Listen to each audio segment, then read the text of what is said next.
podemos, si quieres, Juan, aprovechar para ir presentándote si alguien no te conoce todavía, ¿vale? Y así aprovechamos los 45 minutos que, como me pasa como le decía antes a Gloria, Dios mío, Gloria, o luego que viene también Juan Antonio, que me dé tiempo con 45. Hola Lucrecia, saludo a Argentina.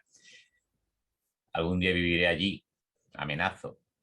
Pues nada, vamos a presentaros a Juanjo y comenzamos con su intervención, que va a hacer un repaso de modelos de intervención en psicosis y se centrará algo sobre los modelos contextuales.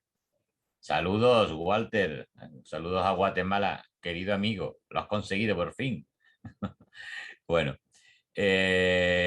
Juanjo Ruiz, lo primero, yo tengo la suerte de que sea un amigo personal y una verdadera enciclopedia a la que se le puede preguntar.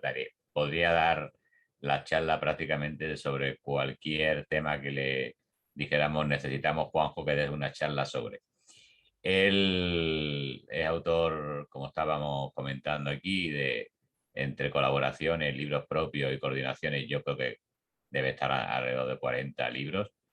Y tenemos la suerte de que trabaja en la salud mental pública aquí en Andalucía, concretamente en Úbeda, en Jaén. Y bueno, podéis compartir muchos de sus artículos, en general, información, crítica sobre libros, a través de nuestro Facebook y a través de su página web, donde los comparte y nos hace el favor de enseñarnos cada pocos días, porque tiene una capacidad de producción brutal. Saludos a Bolivia también, Maribel. Así que, Juanjo, nos quedan un par de minutitos para empezar. Bueno, comentar también que Juanjo, igual que Eduardo, igual que Adolfo, igual que Gloria, igual que luego tendréis a Álvaro y a Juan Antonio Díaz, son profesores del experto en psicosis que empezamos en el mes de septiembre, que en nuestra web, quien le interese, encontrará información. Y bueno, deciros para los que veo nombres nuevos con respecto a esta mañana, imagino que se va a incorporar mucha gente de Latinoamérica, que este horario es más amable para ellos. Hola Adolfo, un placer verte de nuevo. Hola, hola, ¿qué tal? Hola, buenas Igualmente, tardes a todos.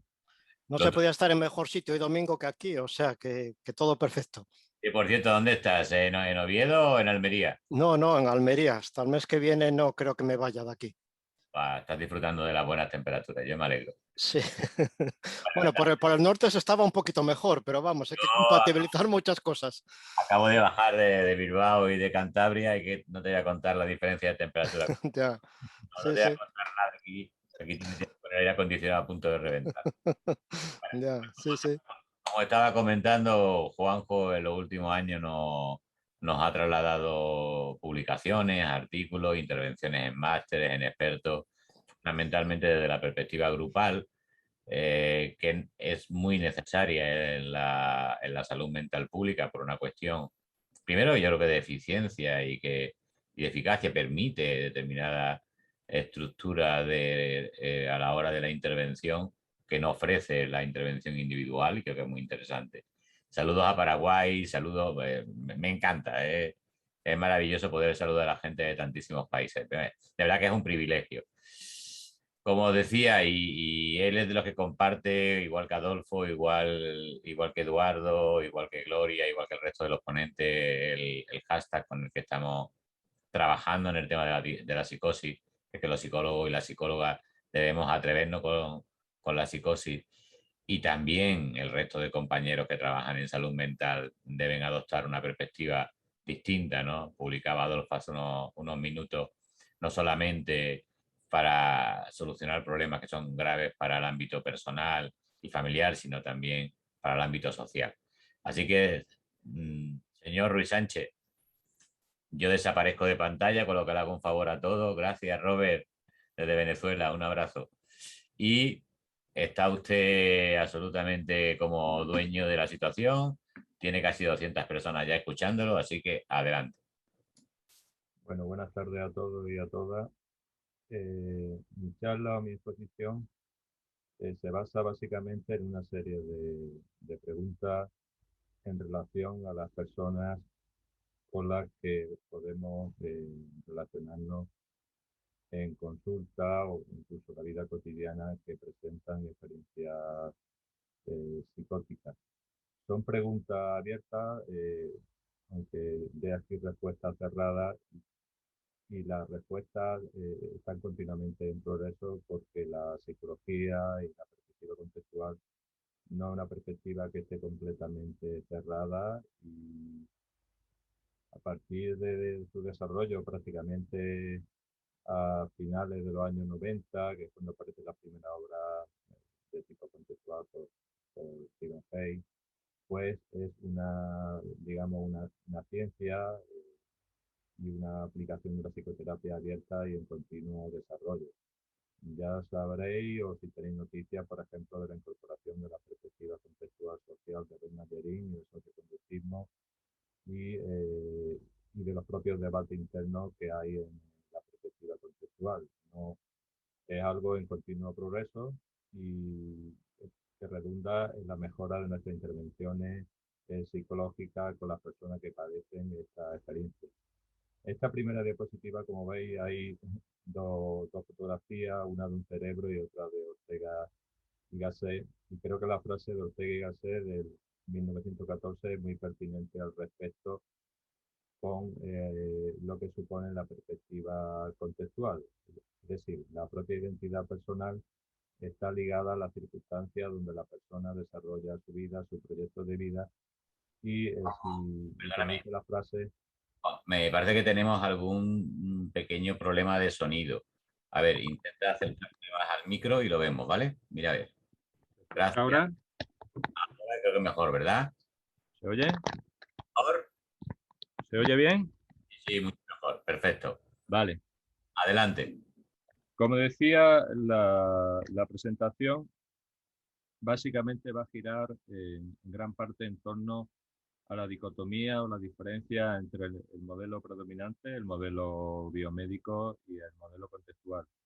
Y decía que en esta presentación de esta charla, estas dos fotos, la del cerebro y la de el resumen de la frase más conocida de Ortega y Gasset, yo soy yo en mis circunstancias, que muchas veces se presenta como el enunciado de la primera parte sin el segundo, es decir, si no salvo a ella, no me salvo yo, es decir, para que la persona desarrolle su vida necesita de una circunstancia adecuada, de una circunstancia óptima. Esto lo podemos relacionar también con Skinner cuando habla de la importancia del ambiente. De hecho, Marino Pérez, uno de los autores, junto a García Monte, que más han, digamos, utilizado la filosofía orteguiana en el desarrollo de la teorización contextual. Y creo que es bastante pertinente traerlo a cuenta de este tema. Eh, la pregunta inicial es cuando nos encontramos con una persona que tiene experiencia psicótica, es preguntarnos qué le está pasando a esta persona. Y no es lo mismo posicionarnos desde el modelo biomédico respondiendo que esta persona presenta una enfermedad de su cerebro, que posicionarnos desde un punto de vista contextual o conductual, donde entendemos que lo que le está pasando a esta persona es que está interaccionando con las circunstancias de su vida, tanto pasada como actual, de una determinada manera, y está presentando esta actividad psicótica como un tipo de operante, como una manera de arreglársela ante condiciones adversas de su vida. Esta cuestión es fundamental porque depende cómo concibamos el problema, pues vamos a concebir también la solución o la estrategia de intervención. Y aquí se va a ver con bastante claridad las implicaciones clínicas de una y de otro modelo. También hay a veces soluciones intermedias, por ejemplo, la segunda generación de terapias cognitivo-conductuales se tiene en cuenta determinados aspectos ambientales, pero con menor calado que la perspectiva contextual.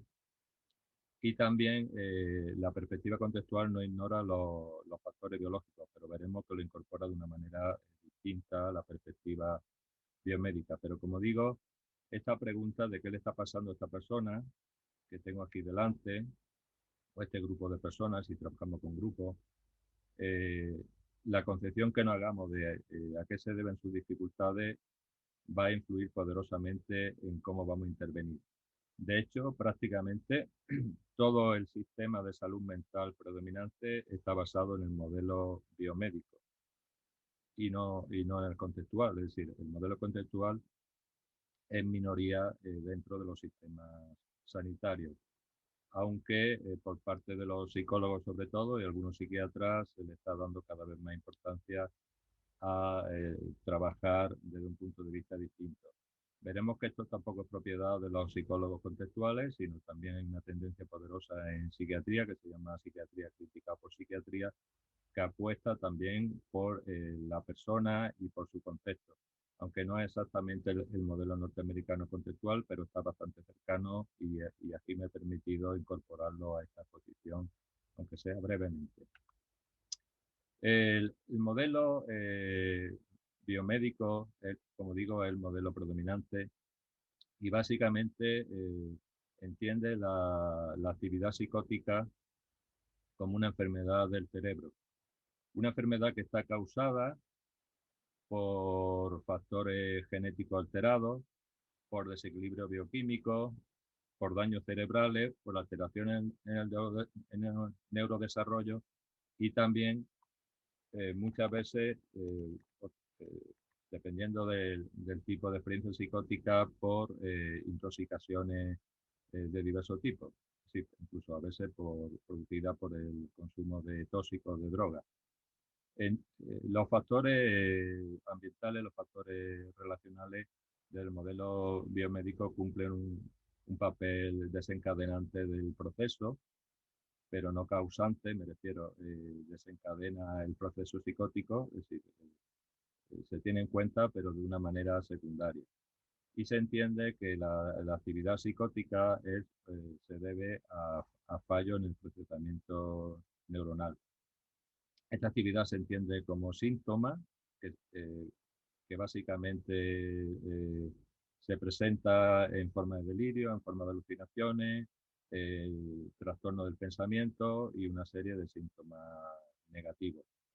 Y después esta actividad del modelo biomédico suele ser clasificada o agrupada en determinados tipos de entidades que en el DSM-5 básicamente son nueve categorías, como viene enunciada aquí, desde los trastornos esquizofrénicos, trastornos delirantes, trastorno afectivo con síntomas psicóticos, psicosis reactiva breve, psicosis tóxica y orgánica, demencia con síntomas psicóticos, trastorno de personalidad con experiencia psicótica, en el concreto a veces el borderline, el esquizoide, el esquizotípico, y trastorno disociativo con apariencia psicótica. Básicamente estas nueve categorías serían la forma de agrupar la experiencia psicótica. Aquí estamos hablando que el trastorno esquizofrénico es solamente un tipo de psicosis, de este modelo biomédico y también general, y no solamente se puede, como ya saben, muy buena psicosis esquizofrénica, hay muchos tipos de experiencia psicótica. Sin embargo, en el propio modelo biomédico no todo el mundo está de acuerdo. Si tomamos tres autores importantes de referencia que influye actualmente mucho en cómo se concibe la psicosis, sobre todo la esquizofrenia, desde el modelo, desde el punto de vista biomédico, tendríamos que referirnos sobre todo a tres autores. Nick Kraepelin, que presenta la esquizofrenia como un síntoma negativo, es decir, destaca sobre todo lo que se llama los síntomas negativos, que lo refiere como el aplanamiento afectivo, la alogia y la bulia, es decir, la indiferencia afectiva, la dificultad para establecer un pensamiento razonado y la falta de voluntad o la falta de motivación, básicamente. Mientras que el modelo de Bloiler lo presenta como un síndrome desorganizado, él habla de alteraciones formales del pensamiento, afecto inapropiado, comportamiento bizarro, y el modelo de Schneider habla de síndrome psicótico, y hablaría de síntomas de primer rango, que básicamente, como la mayoría de las personas suelen entender, digo, la mayoría de las personas formateadas del modelo biomédico suelen entender la experiencia psicótica, es decir, como la presencia de personas que presentan alucinaciones o bien delirios, aunque parece ser que el mismo Kurt Schneider no mantenía exactamente esta concepción y hay mucha crítica porque eh, posiblemente sus textos del alemán, el alemán un idioma difícil, han sido mal traducidos y él no lo resumía básicamente en esto, sino que tenía una concepción mucho más amplia. Sea como sea, el hecho es que estos tres autores influyen poderosamente en toda la línea clasificatoria del DSM y CIE y presentan la experiencia psicótica tanto desde los síntomas llamados positivos como de los síntomas negativos. Los síntomas positivos, como viene aquí la diapositiva, pues supuestamente, digo supuestamente porque después se ha comprobado que sí, esta experiencia sí aparece también en la población, entre comillas, normal, pero supuestamente desde este punto de vista los síntomas positivos no formarían parte de la experiencia normal, es decir, de las personas supuestamente normales, mientras que los síntomas negativos sería la pérdida de funciones psicológicas normales. Sea como sea, eh, esta forma de entender la experiencia psicótica refuerza el modelo biomédico como una experiencia psicótica como enfermedad del cerebro que es causada por factores biológicos diversos, biogenéticos diversos, desencadenada por factores ambientales, sobre todo, en esto coincide con la perspectiva contextual, sobre todo en la adolescencia, es, eh, es presentada como síntoma, es decir, se entiende como una enfermedad y es clasificada a través de los 9 grupos que hemos visto antes. Y, digo, y sea como sea, lo que es evidente es que esta forma de entender la psicosis ha hecho que la intervención psicológica sea secundaria a la intervención biomédica, es decir, a los psicofármacos. Y básicamente, desde este punto de vista, muchas veces la psicoterapia se entiende como coadyuvante o como ayuda al tratamiento médico encaminado a la conciencia de enfermedad. De ahí deriva, por ejemplo, los modelos psicoeducativos, que son modelos que se basan en el modelo médico. Gran parte de toda la tradición de segunda generación de la terapia cognitiva conductuales, que suelen también englobarse en el modelo biomédico, en tanto entienden que la experiencia psicótica se debe a fallo interno de la mente o del cerebro, depende ya de la concepción dualista o monista reduccionista, ya sea materialista, entendiendo que la actividad psicológica es actividad del cerebro, ya sea entendiendo que la actividad psicológica es de una entidad cartesiana llamada mente o tal. Es decir, aquí, desde este punto de vista, lo psicológico sería una ayuda a que la persona tome conciencia de que tiene una enfermedad y siga adecuadamente la pauta biomédica y alguna secundaria de tipo psicosocial. Sin embargo, desde el punto de vista contextual, aunque hay diferentes modelos, y esto también es cuestionable, tanta división, tanto tipo de terapia contextual, en vez de haber un enfoque más unificado, bueno, esto sería para otro debate distinto, pero creo que viene a cuento mencionarlo también. Se entiende que la experiencia psicótica es un trastorno de la identidad personal, un trastorno del yo, que el yo se ha ido formando a través de la experiencia, desde la infancia hasta el momento actual, teniendo un punto álgido en la experiencia psicótica en la adolescencia, quizá por el pase de la persona a tener que habérsela con problemas fuera de un ámbito seguro, como puede ser la familia, tener que interactuar desde otro punto de vista, me refiero desde otras circunstancias que implican mayor responsabilidad, entre comillas, salir un poco de apegos más seguros familiares, aunque también, bueno, esto es muy genérico porque también a veces se ha entendido que la familia, desde, sobre todo desde el punto de vista más psicodinámico, más que contextual, pues tenía, y también sistémico, se entiende que la experiencia psicótica puede ser también una forma de relacionar con la propia experiencia familiar. Pero bueno, el hecho es que desde este punto de vista se entiende que la experiencia psicótica es un trastorno de la identidad personal, que sobre todo este modelo ha sido desarrollado sobre todo por Marino Pérez, García Monte y Sá, y viene a colisión de lo que decía de Ortega, donde la experiencia corporal, la iseidad corporal tiene una importancia importante en la experiencia psicótica, también la hiperreflexividad, es decir, que en estos casos la persona, digamos, es consciente de procesos que son automáticos, o de conducta, diríamos, que son automáticas y que viviendo su propia experiencia personal de una manera consciente y poderosa, eh, ese tipo de automatismo de manera hiperreflexiva, de modo que termina invadiendo toda su experiencia, desconectando con la vida en común o con las relaciones con otras personas. Esto sería mucho más extenso, como la exposición es corta, lo estoy diciendo casi telegráficamente, claro, pero básicamente un trastorno de la identidad personal, un trastorno del yo, eh, como experiencia aprendida, donde los factores biológicos pueden intervenir también, evidentemente, pero dentro de la interacción global de la persona con su entorno eh, social, o sociocultural. No solamente esta perspectiva contextual o esta perspectiva de entender la experiencia psicótica como un trastorno del yo se nutre de la perspectiva contextual, sino también de los modelos psiquiátricos, donde autores como Vanó, Rome, Moncrief, Seikula, etcétera, Alanin, eh, tienen una perspectiva también que pone el acento en la interacción del sujeto con su ambiente y los recursos con los que disponen, los recursos materiales, los recursos sociales con los que disponen, o la falta de este tipo de recursos. De estos modelos psiquiátricos se derivan intervenciones como el diálogo abierto, escuchar de los voces, el modelo Soteria, etc.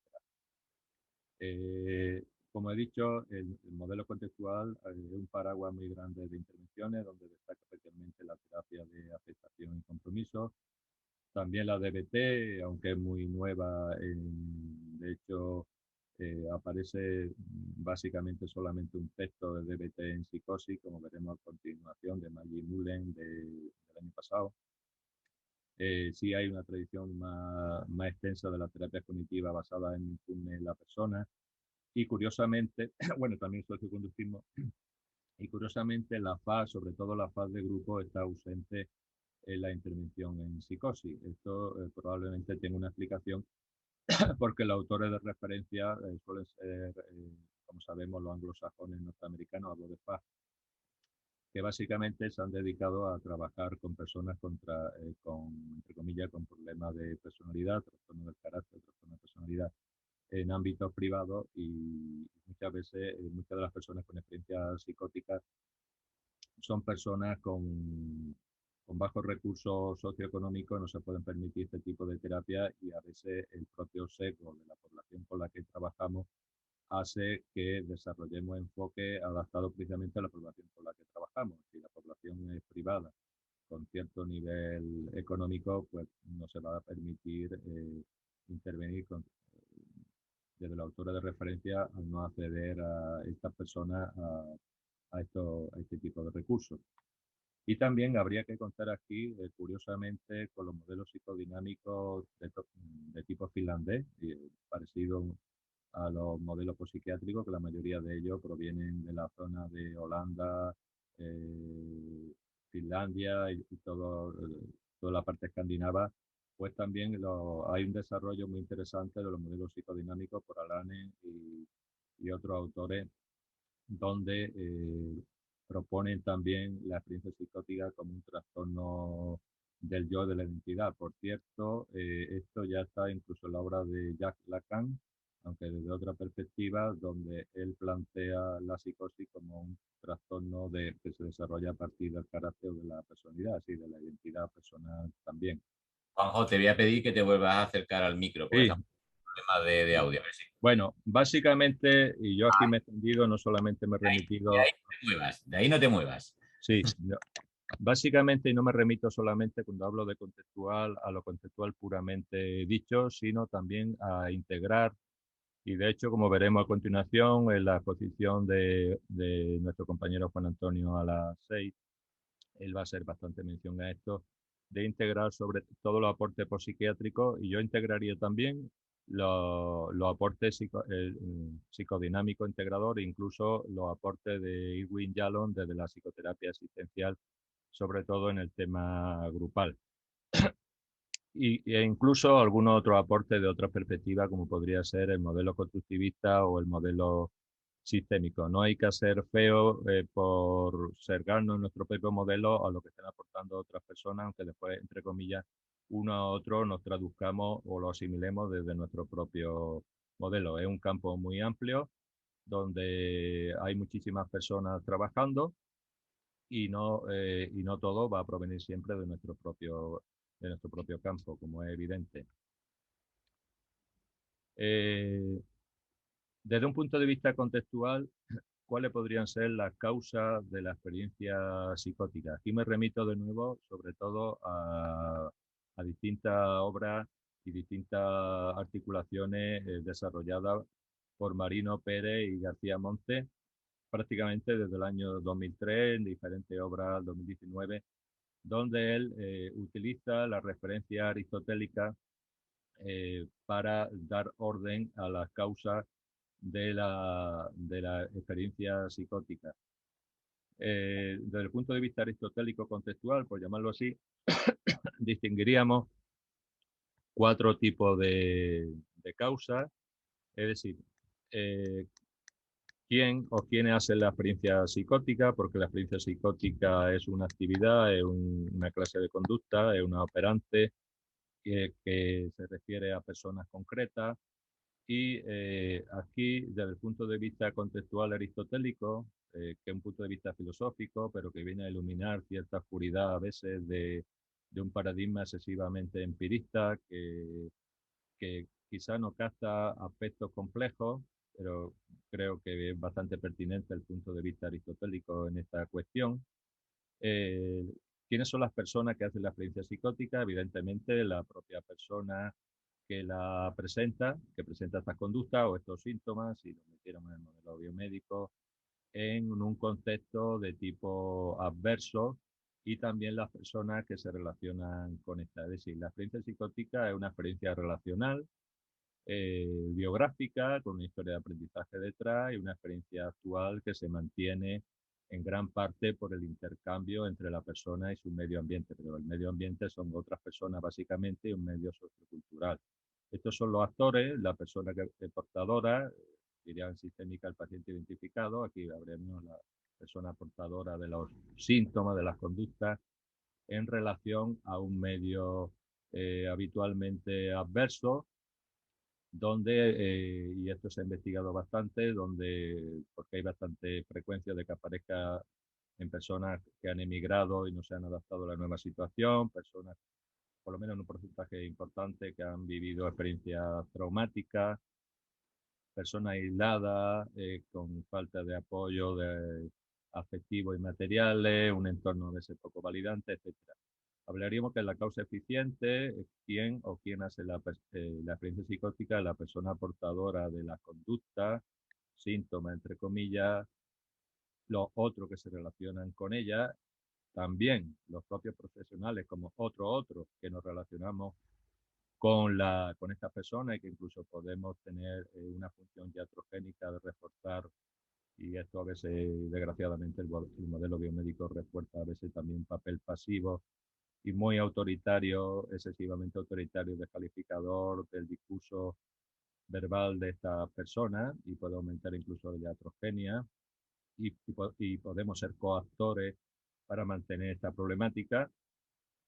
Y hablaríamos también de qué está hecha esta experiencia. Desde el punto de vista contextual, está hecha de trastornos del yo, de trastornos de la identidad, de la hiperreflexividad, de la despersonalización de las propias experiencias, y la persona vive su propia experiencia personal como si le fuera ajena, por eso tiene la experiencia de escuchar voces como que no son suyas, en fin, no se apropia de su propia experiencia, además experiencia que son automáticas, la vive con fuerte intensidad fusionada, su propio pensamiento lo vive como voces o como delirio, etcétera, etcétera. Y también es un factor bastante importante de qué está hecha, el material de qué está hecha esta experiencia desde el punto de vista contextual, es la pérdida del contacto con el sentido común, es decir, con las relaciones sociales. Esto en cierto modo también llamativo porque está en Freale en 1912, el carácter neurótico, donde él habla ya de alguna manera que la psicosis, una de las características es la pérdida del sentido común, de la vida en común. Es decir, la persona construye, hace de manera operante su propio mundo evasivo, su propio mundo defensivo ajeno a la convivencia con otra persona. Probablemente porque esa convivencia previamente ha sido aversiva o ha sido dificultosa. La causa formal viene a decir que da forma a esta experiencia, a las distintos tipos de lo que aparece después, las 9 categorías estas de los modelos biomédicos, bueno, 9 categorías como podrían ser 14 en el DSM-6 o eran mucho menos en el DSM-3, en fin, que esto también la forma tiene que ver con, en que se presenta esta experiencia tiene que ver con la historia de aprendizaje de esta persona, de sus características personales, evidentemente también incluyen los factores biogenéticos en muchos de estos casos, y es así. De hecho, Skinner, ya sabemos cuando habla de los tipos de selección de contingencia, incluye también los factores genéticos, aunque después se haya visto como factores epigenéticos, etcétera. Pero también la sociedad del momento, no lo mismo atender a una persona en el contexto, pongamos, austriaco del siglo XIX que ahora, porque los clínicos contaban con una epistemología, con un sistema donde ellos mismos como médicos, como psicólogos habían sido formados, donde leemos, entre comillas, discriminamos, reforzamos según nuestro propio modelo lo que estamos escuchando por parte de la persona con la experiencia psicótica. Bueno, pero esto valdría para cualquier persona con cualquier problema psicológico. Estamos hablando en este caso de experiencia psicótica, es decir, nuestro propio sistema de clasificatorio, nuestra propia concepción de los problemas psicológicos hace que hagamos una elaboración secundaria de lo que oímos y interpretamos y damos forma. Análisis funcional también puede ser otra elaboración, es decir, el modelo sistémico, otra manera de entender esto, el modelo psicodinámico, es decir, formateamos la experiencia de que nos están contando y prestamos atención a ciertas cosas y otras le ignoramos. Es decir, todos los modelos básicamente van a aportar luz en ciertos temas y van a oscurecer otros, y esto va a ser prácticamente inevitable. El diálogo abierto quizás sea una de las pocas excepciones donde se escuchan diferentes voces, incluida lo de la persona, y se pierde un poco o bastante el papel autoritario a la hora de leer los problemas de la otra persona. Por ello, quizás se ha ido incorporando a los modelos conceptuales. La causa final es decir, ¿para qué sirve la experiencia psicótica? Porque el modelo conceptual no la entendemos como una enfermedad, sino que la entendemos como una clase operante, como una forma de estar en el mundo, aunque nos pongamos en plan Heidegger, una forma de ser en el mundo, en el espacio-tiempo, y con una función. Es decir, la experiencia psicótica básicamente desde el punto de vista contextual tiene un para qué, también curiosamente desde el punto de vista psicodinámico, incluso desde el punto de vista sistémico, tiene unas funciones, desde el punto de vista aleriano sobre todo también, tiene una finalidad, a veces oculta para otro, para la propia persona, es decir, tiene unas funciones. Y esas funciones básicamente es un intento de adaptación ante circunstancias adversas de la vida, aunque se torne a la larga disfuncional. Es decir, la experiencia psicótica es un intento de apañársela ante condiciones adversas, que se mantiene a través del tiempo por, eh, por, por todas las causas que hemos estado refiriendo anteriormente. De manera resumida, si vamos comparando qué implica el modelo biomédico frente o en dicotomía al modelo contextual por psiquiátrico, psicodinámico, integrador, es decir, aquí nos nutrimos de estos modelos, el contextual propiamente dicho norteamericano, con toda la herencia filosófica del pragmatismo, el psiquiátrico de tipo más social, También contextual podríamos meter los socioconductismos, sobre todo los nuevos aportes de Bernard-Llerin, el psicodinámico integrador existencial. Si vamos comparando uno a uno, la grande diferencia desde el modelo biomédico, la experiencia psicótica se entiende como enfermedades derivadas de cambios biológicos. Desde el modelo contextual, psiquiátrico, psicodinámico integrador, en sentido amplio, se entiende como trastorno del yo, derivado como respuesta de evitación o defensa ante malas situaciones de la vida. Se entiende desde el punto de vista biomédico que estas experiencias son anormales, no aparecería en la mayoría de la población, no aparecería en la población que no va a salud mental o que no está siendo atendida, no aparecería en las personas que, entre comillas, están bien adaptadas socialmente o culturalmente. Sin embargo, desde este modelo se ha demostrado que esta experiencia se da también en la llamada población normal y hay un continuo de dificultad o de gravedad o de manejo de esta propia experiencia. Esto va a tener mucha importancia sobre todo en el modelo psiquiátrico.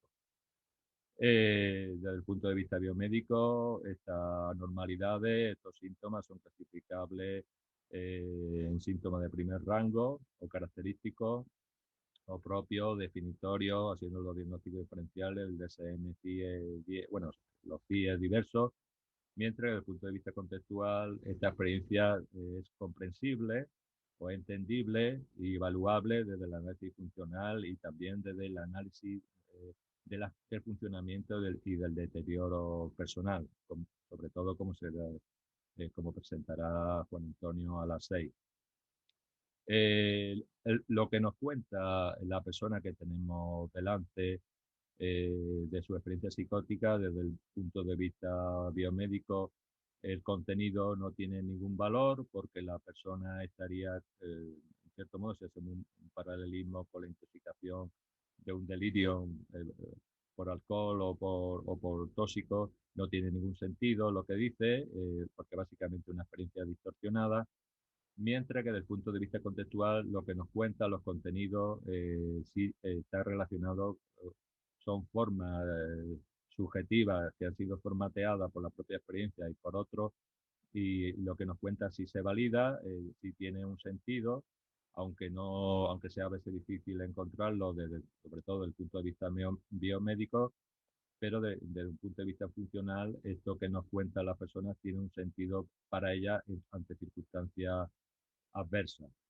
Desde el punto de vista biomédico, lo principal sería restaurar el desequilibrio biológico alterado, mientras que desde el punto de vista contextual, el objetivo principal es que la persona tenga una vida valiosa, incluso con su operante o sus síntomas, y que la persona haga una vida también, lo está puesto aquí, en conexión a otras personas. Los factores socioambientales desde el punto de vista biomédico son puramente desencadenantes o precipitantes, mientras que los factores socioambientales desde el punto de vista contextual, psiquiátrico, psicodinámico, integrador existencial, son primordiales, aunque no se ignoran los biológicos. Lo psicológico, desde el punto de vista biomédico secundario, se enfoca, como hemos dicho, a la conciencia de enfermedad, mientras que de modelo contextual, psicodinámico, integrador, psiquiátrico, tal, o contextual en sentido amplio, la intervención psicosocial es principal, aunque la medicación y la intervención biomédica sería secundaria y tiene su sentido en determinados casos. No se ignora, como a veces pareciera en una cuestión maniquea, contextual biomédico, que lo contextual no se tiene en cuenta, lo biomédico se tiene en cuenta, pero justo al revés como propone el modelo biomédico, es decir, aquí pasa a ser secundario y no primario. Y es pertinente en determinados casos. Sea como sea, trabajar, situarnos, posicionarnos desde el punto de vista biomédico o contextual, vemos aquí que tiene una implicación muy distinta de cómo hablamos, de cómo intercambiamos, de cómo nos relacionamos con las personas con esta experiencia. Y tiene un peso bastante importante. Si pensamos que tratamientos psicológicos contextuales y afines se han en los últimos años desarrollado basado en la evidencia con estas personas, Una obra de referencia importante en castellano es el libro coordinado por Eduardo Fonseca Pedrero, donde se hace una mención de 13 enfoques de tratamientos psicosociales para la experiencia psicótica, cada uno con objetivos diferentes.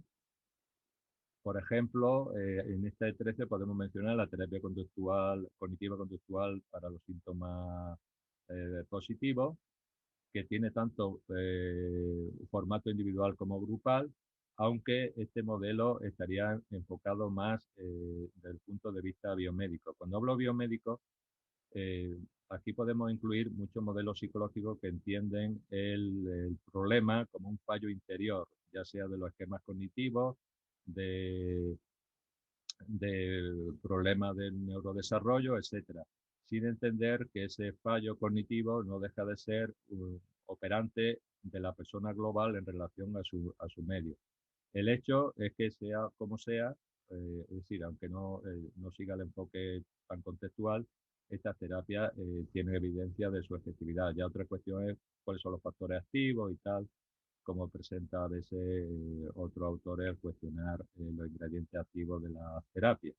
Básicamente los ingredientes activos de cualquier terapia es la interacción que mantenemos con la persona, donde están integradas nuestras técnicas, evidentemente. Es decir, generar un ambiente alternativo al que la persona ha tenido. Y fijaros que aquí hay referencia incluso a la experiencia emocional correctora de Alexander desde el punto de vista psicodinámico y un largo etcétera de la psicoterapia. Bueno, volviendo específicamente al tema, otro enfoque es la rehabilitación neuropsicológica, que tiene tanto formato individual como grupal y estaría más situada en el modelo biomédico, la intervención psicoeducativa con familiares y pacientes, donde también hay formato individual y grupal, pero básicamente también sigue el modelo biomédico, el entrenamiento en habilidades sociales, donde también se puede trabajar a nivel individual y grupal, y el modelo a veces biomédico y a veces contextual, depende cómo se enfoque o cómo se conceptualiza el tema de las habilidades sociales. Puede caer tanto en el modelo biomédico como en el modelo contextual, aunque todas las intervenciones pueden ser recontextualizadas desde el punto de vista contextual también. El entrenamiento integral multimodal, que integra la rehabilitación psicosocial y la prevención de recaída, pues tiene también formato individual o grupal y puede caer tanto en el modelo biomédico como en el contextual, depende de cómo se conceptualiza, volvemos a lo mismo. El tratamiento combinado de fármaco-psicoterapia, evidentemente, esta combinación suele caer en el modelo biomédico y también se puede trabajar en grupo. De hecho, hay terapia de grupo de los años 80, desde el punto de vista del grupo operativo, que trabajaba los psicofármacos en grupo. Curiosamente, es bastante desconocido, pero a verla, ahí la. Eh, Gestión de caso y tratamiento asertivo comunitario tiene formato individual y grupal y básicamente también puede caer en un modelo biomédico o no. La terapia metacognitiva, que estaría ya más propiamente en las terapias contextuales. Las terapias contextuales, básicamente tenemos dos subgrupos dentro, las terapias cognitivas contextuales y las terapias contextuales. Pues la terapia metacognitiva es una terapia eh, cognitiva contextual y depende de cómo se presente puede caer o no en el modelo biomédico también. La intervención psicológica en estados mentales de alto riesgo igual y tiene prácticamente todos los formatos, casi todo tiene formato individual y grupal y casi todo o gran parte de ellos, los que ponen aquí en rojo, pueden ser conceptualizados sobre todo desde un punto de vista contextual o un punto de vista biomédico. A veces no está muy claro si está en uno o en otro. Creo que es importante resaltar esto porque después muchas de las polémicas internas entre psicólogos contextuales vienen en relación a estas cosas. Las terapias contextuales incluso algunas de ellas pueden caer dentro del modelo biomédico, aunque sean contextuales entre comillas. Por ejemplo, el mindfulness a veces podría caer o no en el modelo biomédico, igual que la terapia centrada en la compasión, cuando habla de los 3 sistemas de compasivos que presenta esta terapia que tiene a veces una presentación un tanto neuropsicológica, pues puede ser presentada o no como modelo biomédico, independientemente de que tenga evidencia por los factores que, que se investiguen. La terapia psicológica digital de Avatar, que es una terapia basada por vía internet, pues puede ser igualmente, esta no tiene modelo grupal, prácticamente la única que no, y puede caer también el modelo biomédico en el modelo conceptual. Las nuevas tecnologías de la comunicación aplicada a psicosis vía Internet, no hay tiempo de desarrollar mucho esto, pues también puede caer en ambos, y el diálogo abierto claramente no es un modelo biomédico, y sí puede tener un formato, el formato individual, aunque también es social, al contar con el entorno y con la familia. Aquí hago referencia a uno de mis libros donde desarrollo una posición crítica descriptiva donde cuestiono que muchos modelos que aparecen como contextuales o conductuales no lo son tanto, y ha sido una, digamos, victoria del conductismo metodológico frente al conductismo radical a meter excesivos constructos intermedios, y muchas veces todo esto genera una polémica importante y hace que se desarrolle, para mi gusto y para lo de otros, una excesiva cantidad de terapias conceptuales diferentes sin buscar lo común. Y yo creo que lo común, por lo menos desde mi punto de vista, el de otro terapeuta, es el punto de vista operante, es decir, la persona en su contexto de vida. De ahí lo de Ortega se refería anteriormente. En este libro, desde mi punto de vista, ¿qué define una terapia para que sea contextual o conductual contextual en psicosis y en otras problemáticas? Pues básicamente entender que los procesos mentales son conductas, son clases de conducta, no son una actividad distinta a la conducta. Es decir, estos procesos mentales, sean psicóticos, sean depresivos, sean normales, entre comillas, sean fóbicos, sean de pareja, sea lo que sea, son conductas con la cual la persona se relaciona con su medio ambiente. Casi siempre el medio ambiente son otras personas que se relacionan a su vez con ellas. Y los procesos mentales, desde el punto de vista conductual, son clases de conducta, ya sea entendida más desde la versión skinneriana o skinneriana de la teoría de los marcos relacionales, pero son actividades operantes, ya sean operantes relacionales, incluso la respondiente, que muchas veces también se entiende como operante. Esto sería para pararnos un poquito más. Otro factor importante, aunque se haya estos constructos intermedios, estos conceptos de nivel intermedio, otra característica para que sea una terapia conductista, una terapia conductual, una terapia contextual, es que haga referencia a principios de aprendizaje. La teorización fenomenológica que desarrolla Marino Pérez y García Montes está muy bien y amplía el horizonte, pero es importante no olvidarnos que esta teorización tiene que ir de la mano de los procesos de aprendizaje. Incluso yo aquí sería muy crítico con el libro de Hayek Hoffman, que se va bastante de los procesos de aprendizaje y meten un montón de constructos bueno, que para teorizar está muy bien, pero yo creo que a la larga aporta bien poco a nivel práctico, sino el conocimiento de una cantidad de conceptos tremendos. Pero creo que hay que remitirnos a los principios de aprendizaje, por lo menos desde el punto de vista conceptual, ya sean incluidos los operantes relacionales de la teoría del marco relacional. Y por supuesto, un análisis funcional continuo. El análisis funcional básicamente es poner a la persona en su contexto de vida. Poner a la persona en el contexto de su vida es fundamental. Y evaluar continuamente su progreso o su estancamiento desde el análisis funcional, y ver qué interacciones está manteniendo con nosotros como terapeuta y con otras personas y su entorno para mantener o modificar su actividad psicótica como operante. Básicamente aquí lo que hago es que propiamente las terapias contextuales pues serían la FA y la basada en el conductismo. El resto de terapias depende, y hay algunas que claramente no lo son, aunque se puede reconstruir contextualmente. Por ejemplo, Frohn hace una reconstrucción de la terapia cognitivo-conductual de segunda generación como moldeamiento verbal, y la desarrolla de esta manera. Así, prácticamente todo el enfoque puede ser reconceptualizado de manera contextual, aunque propiamente por sus raíces no lo son.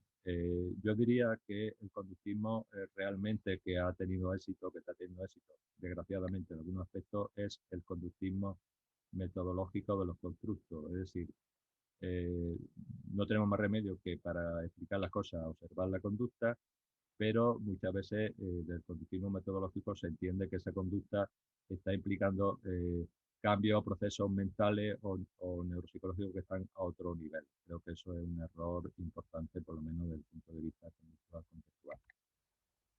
¿Qué tienen en común todo este gran paraguas de intervenciones psicodinámicas integradoras, contextuales propiamente dichas, psiquiátricas, asistenciales y tal? Pues básicamente lo que veo yo que tienen en común es desarrollar que la persona con experiencia psicótica desarrolle un sentido de identidad personal que esté conectado a la vida en común con otras personas, sus valores personales y reducir el poder e influencia del control socioverbal de su experiencia psicótica. Es decir, construir o desarrollar un yo que se apropie de su propia experiencia y lo conecte con otras personas desde los valores personales. Ya entrando más en forma de intervenir específica con esta persona, con experiencia psicótica, básicamente parte del trabajo de Haji Pinker 2003, donde ellos plantean una alternativa a la lucha contra los síntomas que venían predominando en las intervenciones previas, incluso las cognitivas conductuales como modelos biomédicos entendidos como fallos internos y los modelos psiquiátricos, y plantean desde el dejar de luchar con esta experiencia y enfocar más la interacción con la persona a que ésta desarrolle una vida valiosa, incluso en presencia de sus síntomas, de su conducta operante psicótica, si queremos llamarlo así, y empiezan a reunir evidencia en 2003 de cómo la terapia ACT individual y grupal reduce las rehospitalizaciones, reduce las conductas de retraimiento, sí, los síntomas negativos, e incluso, aunque no incide directamente sobre los síntomas positivos, después se ha visto, que no está puesto aquí por ser investigaciones más recientes, en 2020, incluso favorecen la reducción de los síntomas de las conductas operantes positivas, me refiero a la actividad más delirante y más alucinatoria. De hecho, hay un metaanálisis de Tonarelli, aunque hay posteriores, que incidirá más Juan Antonio en su siguiente exposición, donde se detecta que estas intervenciones aumentan la calidad de vida, es decir, un enfoque más basado en la interacción con la persona, enfocada a sus valores, a dejar de luchar con su experiencia psicótica y aprender a vivir con ella sin que eso sea límite para que pueda ser una vida valiosa para ella. Con respecto a la aplicación grupal, básicamente hay dos modelos importantes. Uno es el modelo británico, que básicamente es dirigido por Eric Morley, aunque aquí hay otros autores, que está dirigida más a personas jóvenes con experiencia psicótica reciente, que básicamente son 4 sesiones. Aquí están algunos de los detalles de estas 4 sesiones. Y el modelo norteamericano, que son con personas más adultas, menos jóvenes y con mayor cronicidad, donde se trabaja en grupo a través de 18 sesiones. Veremos que hay también una diversidad de intervenciones de ART, donde ART, el trabajo con niveles de deterioro, va a poner orden, y esto vuelvo a incidirlo, se tendrá más Juan Antonio a las 6. Acércate un poquitín más al micro, nos quedan 5 minutitos Sí, para que te organices tú. Yo vale. sé que para ti el micro es un poco aversivo, pero intenta no Vale. tener evitación con él. Vale, voy a correr la siguiente porque no me va a dar tiempo, porque esto es muy extenso. FAT, FAT está poco desarrollada en psicosis. En grupo prácticamente no hay nada, e igual que FAT se nutrió de la perspectiva psicodinámica de la transferencia y la contratransferencia, que algunos conductistas a veces lo nieguen indebidamente, pero es así, y se puede recoger en Colin Bayside. Se puede nutrir igualmente el psicoanálisis relacional en cuanto a el concepto de mirroring, es decir, cómo la persona evita determinadas cuestiones y, entre comillas, como dirían los psicodinámicos, las proyecta afecta en otro. Y aquí se puede teorizar, incluso aplicar la FA a grupos. Yo animo, y yo estoy en ello, en el futuro, de aplicar la FA a psicosis y publicar algo al respecto de esta experiencia. Prácticamente en esto hay cero.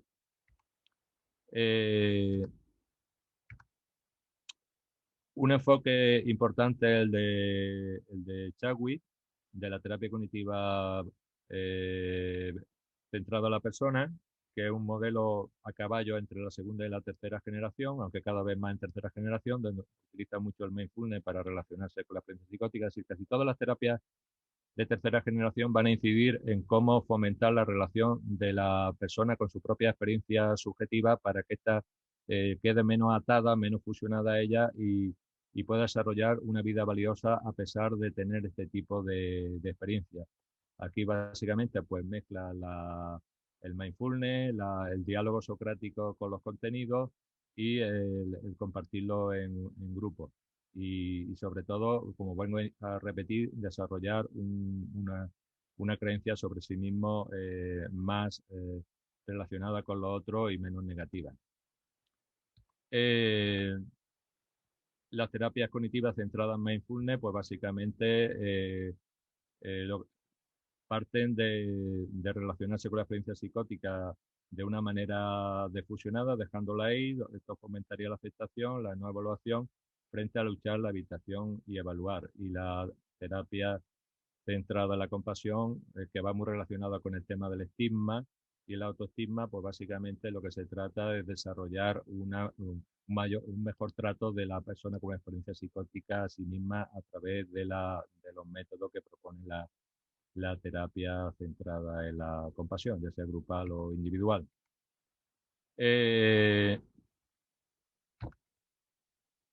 En cuanto al entrenamiento en habilidades, pues básicamente hablaríamos de tres grupos: las habilidades para la vida cotidiana, las personas con mayor deterioro funcional, las habilidades sociales y las habilidades metacognitivas, y entender mejor los estados mentales propios y los ajenos. De modo que el entrenamiento en habilidades está encaminado a que la persona pueda acceder más al contacto con otras personas y a los recursos sociales, es decir, interaccionar con su medio ambiente enriqueciéndolo.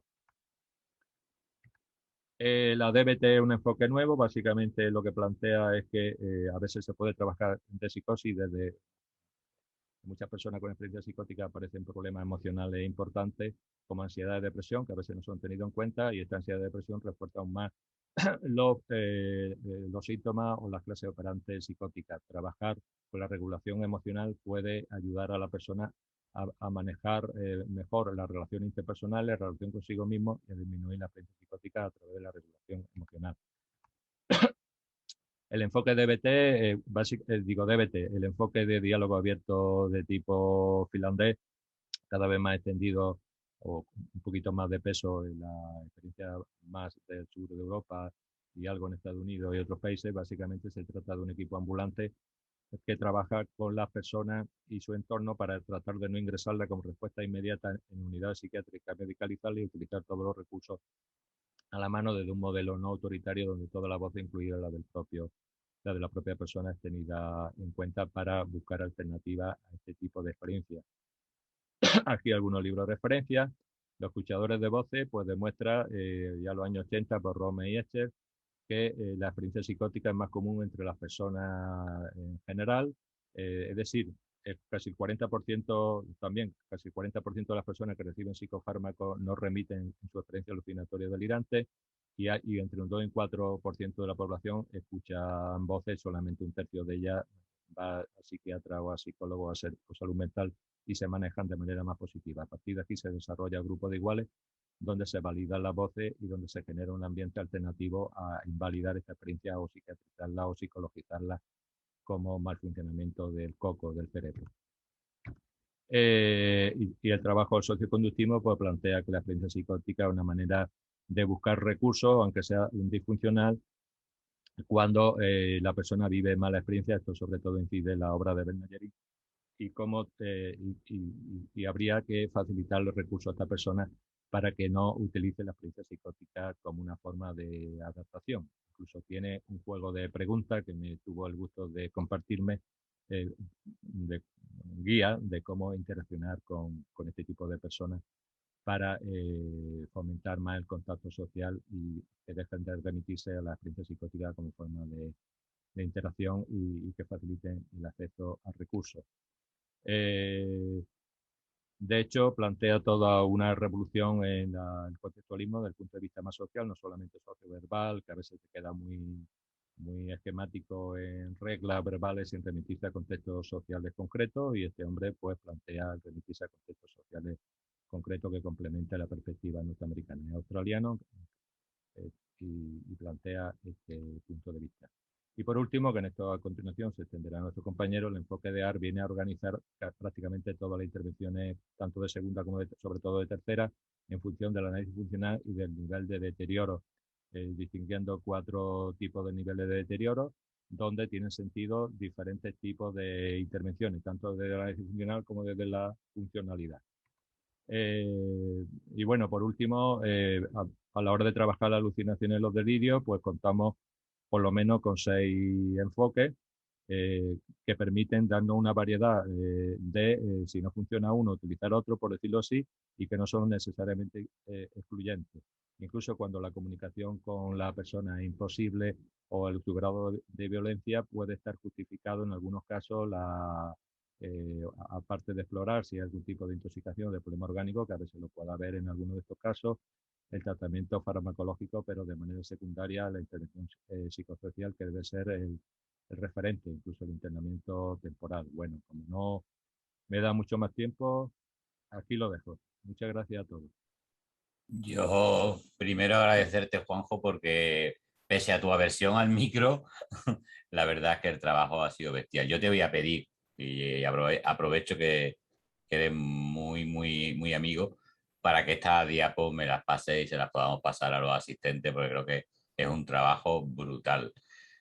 Brutal, así que yo te agradezco. Yo sé que contigo no tendré ningún problema en tenerlas, No, porque es no, una revisión brutal, de verdad. no hay problema. Incluso muchas las he referido muy por encima, pues por 45 minutos no da más tiempo, claro. Tiene que decir lo esencial y básicamente, claro. No me mintáis con 45 minutos y todo, vaya a la hora y pico, me estáis engañando Bueno, continuamente. es que yo ya el tiempo ni lo he mirado, no sé ni por dónde voy. Mira, hay una persona que quería preguntar, Sí, Santiago, si todavía quieres hacer la pregunta, te voy a abrir un momento el micro, ¿vale? Porque me aparecía tu mano levantada.